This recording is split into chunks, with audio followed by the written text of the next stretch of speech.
গুপ্ত হত্যা করে।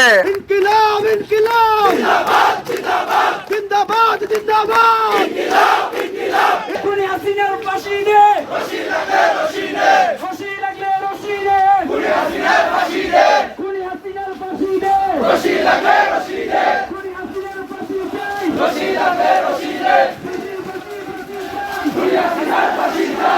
নারে তাকবীর আল্লাহু আকবার ইনকিলাব ইনকিলাব জিন্দাবাদ জিন্দাবাদ জিন্দাবাদ জিন্দাবাদ ইনকিলাব ইনকিলাব হাদির হাদির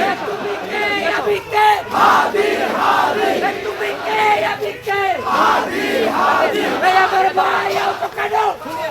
জবাব দে খুনির মুখে কথা কব সবাই হাজির হব খুনির মুখে কথা কব ইনকিলাব ইনকিলাব জিন্দাবাদ জিন্দাবাদ খুনি কেন বাইরে, আমার ভাই কবরে হাজি ভাইয়ের রক্ত বিনা যেতে পারে না বিনা যেতে পারে না জুলাই যোদ্ধা হাজি ভাই, আমরা তোমায় ভুলি নাই আমরা তোমায় ভুলি নাই, জুলাই যোদ্ধা হাদি ভাই জুলাই যোদ্ধা হাজি ভাই, আমরা তোমায় ভুলি নাই আমরা তোমায় ভুলি নাই, জুলাই যোদ্ধা হাদি ভাই বিনা যেতে দেব না হাদি ভাইয়ের রক্ত দের রক্ত শহীদের রক্ত আমাদের ধমনীতে আমাদের দমনিতে, শহীদের রক্ত সেই রক্ত কোনদিন বিনা যেতে দেব না আমরা সবাই হাজির হব। আমাদের হাদি শহীদ হয়েছে। আমরা মহান রব্বুল আলামিনের দরবারে কালেমার বাক্যে দোয়া করছি, আল্লাহ হাদিকে শাহাদাতের উচ্চ মর্যাদা দান করুক। তাই ভাইরা, আমরা দেখেছি যুগে যুগে বিপ্লবীদেরকে এমনি ভাবেই ষড়যন্ত্রকারীরা, সন্ত্রাসবাদীরা, জঙ্গিবাদীরা বিপ্লবীদেরকে এমনি ভাবে গুপ্ত হত্যা করে। আমরা দেখেছি যুগে যুগে যাই স্বৈরাচারের বিরুদ্ধে, সন্ত্রাসের বিরুদ্ধে, জুলুমবাজের বিরুদ্ধে, কালচারাল ফ্যাসিস্টদের বিরুদ্ধে আন্দোলনের নেতৃত্ব দিয়েছে, এই সকল ষড়যন্ত্রকারী মহল তাদেরকে বিভিন্নভাবে হত্যা নির্লক্ষা করেছে। আমাদের হাদিকেও তেমনি ভাবে গত জুমাবারে প্রকাশ্য দিবালোকে গুলি করে আহত করেছে। আজকে তিনি শহীদ হয়েছেন। ওদের স্বপ্ন পূরণে পাশে থাকতে পেরে আমরা গর্বিত। যতদিন আমরা বাংলাদেশ পক্ষের ছাত্র জনতা এদেশে থাকবো, ততদিন কোন দেশের দাবিদারি আমরা গ্রহণ করব না। আমরা প্রয়োজনে প্রত্যেক জনই এক একজন হাদি হব, প্রয়োজনে একজন ইলিয়াস আলী হব, প্রয়োজনে এক একজন আবরার হব, প্রয়োজনে এক একজন শহীদ ওয়াসিম হব। তারপরও এই দেশের স্থিতিশীলতা, স্বাধীনতা, সার্বভৌমত্ব বজায় রাখবো।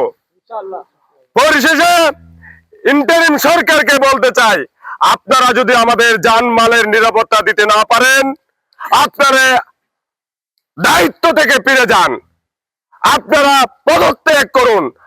তারপরও এরপরও আর কোন জুলাই যোদ্ধার হত্যাকাণ্ড, ফ্যাসিবাদ বিরোধী শক্তির হত্যাকাণ্ড আমরা মেনে নিব না। বাতিল শক্তি উসমান হাদির এই জনপ্রিয়তা যখন শহরে কেবলমাত্র প্রাচীর আর পাথরের মধ্যে আবদ্ধ ছিল না, বরং উসমান হাদির এই জনপ্রিয়তার শিশু, বৃদ্ধ বনিতা থেকে শুরু করে গ্রামগঞ্জ পর্যন্ত যখন পৌঁছে যায়, আমরা লক্ষ্য করেছি একটি পক্ষ তখন তা মেনে নিতে পারেনি। ফ্যাসিবাদ যে পতিত স্বৈরাচার খুনি হাসিনা এবং ভারত তাদের যৌথ পরিকল্পনায় এদেশে তারা আবার নিরক্ষবাদ কায়েম করতে চায়, তাদের নির্লক্ষ্যে আলী ভাইকে শহীদ করা হয়েছে। আমরা পরিষ্কার ভাষায় বলতে চাই, আল্লাহ রাব্বুল আলামিন আমাদের এই প্রিয় হাদি ভাইকে কবুল করুন শহীদ হিসেবে। আমরা মনে করি হাদি ভাইয়ের এই শাহাদাতের মাধ্যমে সারা বাংলাদেশে এত হাদি তৈরি হয়ে গেছে, আপনারা চাইলেই এখানে ফ্যাসিবাদ কায়েম হবে না। আজকে মনে করেছেন হাদি ভাইয়ের কণ্ঠস্বরকে রোধ করে আবার ফ্যাসিবাদ কায়েম করবেন, আওয়ামী লীগের শক্তি আবার ঘুরে আসবেন। আমরা বলতে চাই, যতক্ষণ এই কণ্ঠে আওয়াজ থাকবে, ফ্যাসিবাদের বিরুদ্ধে আমাদের অবস্থান থাকবে। উদারত আহ্বান রাখতে চাই, এই রাষ্ট্রকে যারা বিপন্ন করতে চায়, এই রাষ্ট্রের স্বাভাবিক কার্যক্রমকে যারা বিপন্ন করতে চায়, যারা আগামী দিনে একটি সুস্থ সুন্দর নির্বাচন চায় না, বরঞ্চ তারা এই কর্মকাণ্ডের সাথে হয়তো জড়িত থাকতে পারে, আমি সরকারকে উদারত আহ্বান রাখতে চাই, অতি দ্রুত তদন্ত করুন।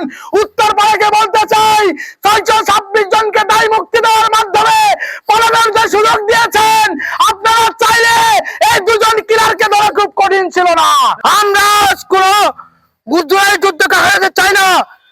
আজকে হাজির রক্ত দিয়েছে, হাজির 24-এর গণ অভ্যুত্থানের ছাত্র জনতার গণ অভ্যুত্থানের নেতৃত্ব দিয়েছে একটা সাম্য মানবিক বৈষম্যমুক্ত বাংলাদেশের জন্য এবং বৈষম্যমুক্ত ক্যাম্পাসের জন্য। আমরা আজকে দেখতে পাই বাংলাদেশের একটা স্বাধীনতাবাদী গোষ্ঠী, একটা উগ্রবাদী গোষ্ঠী, একটা বিশেষ মদতপত্র গোষ্ঠী এই দিল্লির আশ্রয়ে প্রকাশ্যে বলে দিল্লির বিরুদ্ধে কিন্তু গুমরা যাচ্ছে দিল্লির সাথে। এই দিল্লির উগ্রবাদী গোষ্ঠী পাকিস্তানের নেতাদের সাথে মিলেমিশে আজকে সারা বাংলাদেশে একটা অদ্ভুত পরিস্থিতি তৈরি করে নির্বাচনী কার্যক্রমকে বাধা করতে চায়। আমরা আজকের এই বিক্ষোভ মিছিল উত্তর সমাবেশ থেকে স্পষ্ট করে বলতে চাই, আমরা অবিলম্বে আমাদের জয় যোদ্ধা হাজির যারা হত্যা করে তাদের দ্রুত সময়ের মধ্যে গ্রেপ্তার পূর্বক শাস্তির দাবি জানাচ্ছি।